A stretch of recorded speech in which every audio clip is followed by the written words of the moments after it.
台独注定是死路一条，以台制华必遭失败。 라이칭더 타이완 신임 총통이 취임하자 중국군은 보란듯이 타이완 포위 훈련을 했습니다. 사실상 침공을 위한 예행 연습이 아니냐는 의구심이 제기된 가운데 미국도 경계를 늦추지 않았습니다.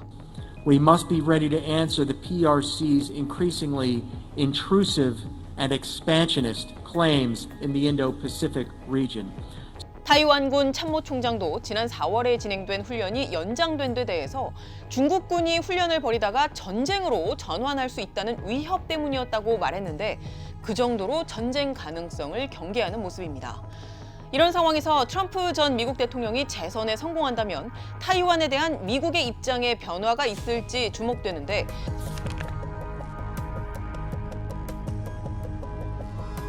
국제정치학자이자 미국 내 대표적인 한반도 문제 전문가인 빅터 차 전략국제문제연구소 한국석좌는 트럼프 전 대통령이 타이완 문제를 시진핑 중국 국가주석을 상대로 쓸 수 있는 카드가 될 수 있다고 경고했습니다.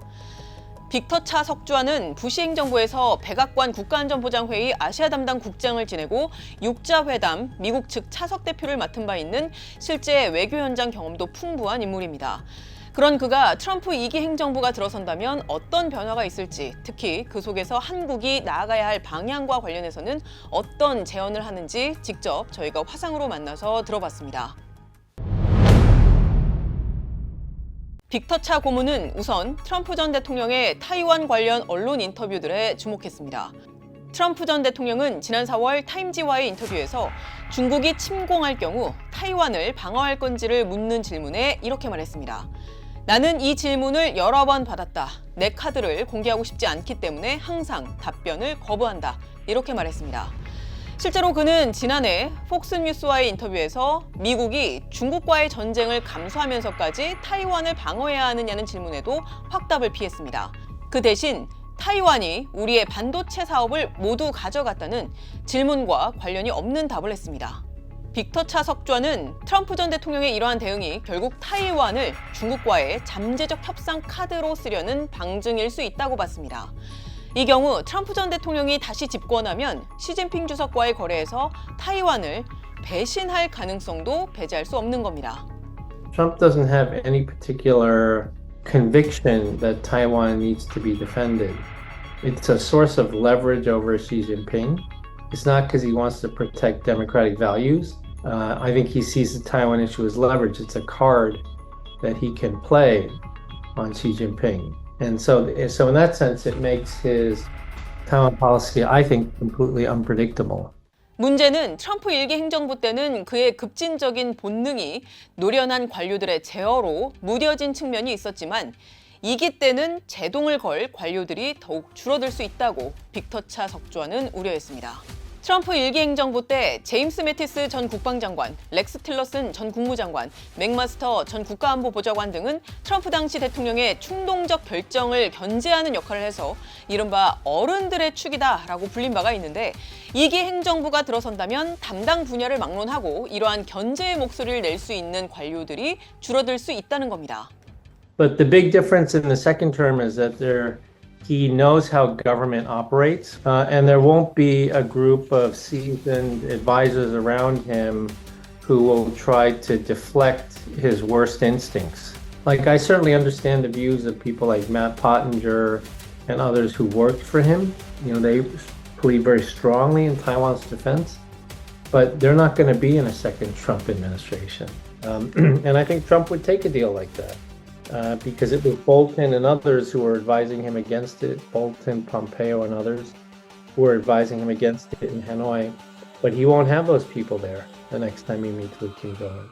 물론 적어도 현재로서는 타이완을 둘러싼 무력 충돌이 임박하다고 보긴 어렵다는 게 전문가들의 대체적인 분석이긴 하지만 양안 관계는 우리의 경제, 외교, 안보와도 뗄래야 뗄 수 없는 만큼 앞으로도 그 향배를 면밀히 지켜볼 필요가 있습니다. 올해 초 미 경제연구기관인 블룸버그 이코노믹스는 중국이 타이완을 침공하고 또 미국이 개입한 경우 세계 전체 국내 총생산 GDP의 10%에 해당하는 10조 달러, 우리 돈으로 약 1경 3천조 원이 줄어드는 경제적 충격이 발생할 수 있다고 추산한 바 있습니다.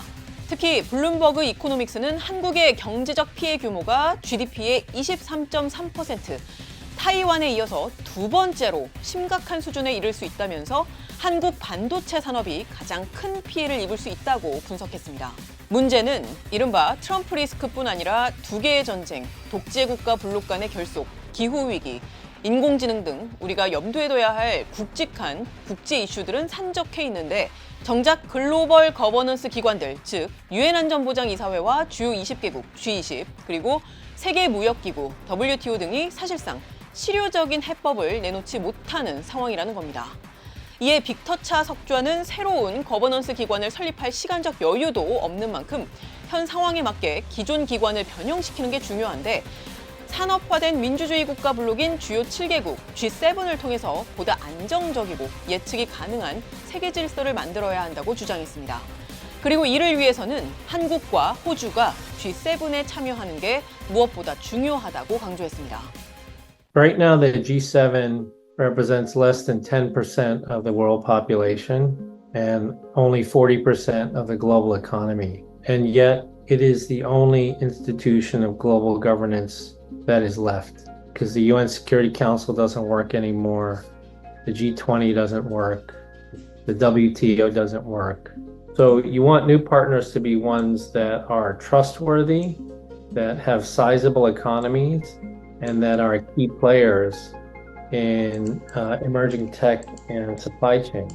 And Australia and Korea meet that requirement. They're both trustworthy allies. They're the 12th and 13th largest economies in the world. 현재 G7에서 미국, 캐나다, 일본을 제외한 나머지 국가는 모두 유럽 국가들입니다. 하지만 G7의 공동성명 의제들을 보면 알 수 있듯이 G7은 유럽을 뛰어넘어서 세계 전역에 영향을 미치는 폭넓은 주요 사안들을 논의하고 또 결정해왔습니다. I mean, I think one of the hallmarks of the G7 is that the leaders can talk to each other privately without talking points and have real conversations. I think that's what, that does not happen at the G20. It doesn't happen in any sort of grouping that China pulls together. It's that these advanced industrialized democratic leaders can have very frank conversations with each other. The only three non-Europeans are the US, Canada, and Japan. All the rest are European. And so it doesn't make sense to have just an organization dominated by Europeans determining what's going on in Asia or elsewhere. 빅터차 석좌는 내년이 한국과 호주의 일종의 기회가 될 수 있다고 봤는데 만약 트럼프 전 대통령이 재선된다면 1기 때도 그런 바가 있듯이 G7 확대 의제를 꺼낼 수 있다고 봤습니다. But next year in Canada, so that might be a place to have a conversation about expanding membership. And so I think he'll fully understand the importance of the G7, but I also think he'll want to change it and remake it in Trump's image, right? He would want to, so it wouldn't surprise me if he liked the idea of expanding the G7. 물론 한국이든 호주든 G7 정식 회원국이 되려면 현재 전체 G7 회원국들의 컨센서스, 즉 합의가 필요합니다. 빅터차 석좌는 현재 일본이 반대하는 걸로 보이는데 이는 타당하지 않은 반대라고 지적했습니다. I think Japan likes to be the only country to represent Asia. The better argument is to say, it's a lot to represent, and it might not be in Japan's interest to be the only country representing Asia. So, do you think there is a possibility that South Korea could join the G7 in the next few years, despite Japan's opposition and the uncertain stance of other countries? You're right. The G7 is a consensus-based organization. But if there's a consensus and one member dissents, then I would imagine the consensus rules. So it really would have to be discussion among all the G7 members to see whether they think it's a good idea. The G7 needs to act now rather than later. 한국이 실제 G7의 정식 회원국으로 참여하게 된다면 그에 걸맞는 큰 책임도 물론 따라올 겁니다. 그럼에도 한국이 선진국이 만든 규칙을 따르는 룰 테이커에서 규칙을 직접 만드는 룰 메이커가 되는 것인 만큼 불확실성이 커지는 국제 정세 속에 국익에 기반한 장기적인 전략을 면밀히 준비할 필요가 있어 보입니다. 지금까지 딥백이었습니다. 미국인 5천만 명이 생방송으로 지켜본 결정적인 첫 TV 토론에서 바이든 미 대통령은 연달아 실책을 했습니다. 뉴욕타임스는 토론이 끝난 뒤 사설에서 바이든 대통령이 경선에서 하차해야 한다고 했고, 바이든 대통령의 고향 친구이자 소설가는 그가 이만 물러날 때라고 호소했습니다. 토론 이후 여론조사에서는 바이든 대통령의 인지 능력이 대통령직을 수행하기에 무리라는 의견이 트럼프 전 대통령보다 23%포인트 더 높은 72%를 기록했습니다. 반면 트럼프 전 대통령은 이번 토론의 승리에 이어서 대법원으로부터 자신이 주장해온 면책 특권까지 일부 인정받으면서 대선 가도에 날개를 달게 됐습니다. 한국으로선 더더욱 트럼프 전 대통령이 당선됐을 때를 대비할 필요성이 더 커졌다는 분석이 나옵니다. 특히 트럼프 전 대통령이 재집권하게 되면 한반도가 가장 근본적인 영향을 받게 될 것이란 분석이 제기되는데 그 이유는 무엇일까요?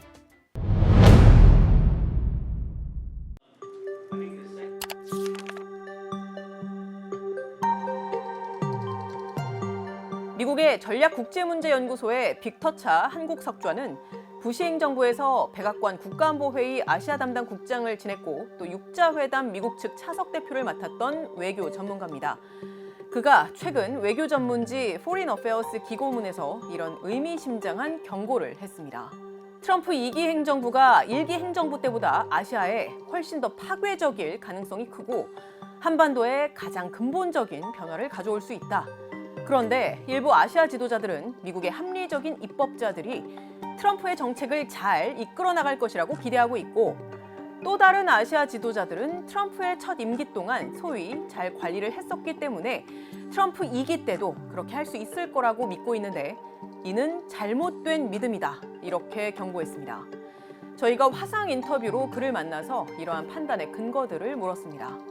But the big difference in the second term is that he knows how government operates. I think a second Trump term will be very different because he set out an agenda in his first term which he didn't fully accomplish, and he will try to accomplish that agenda in a second term. And there won't be a group of seasoned advisors around him who will try to deflect his worst instincts.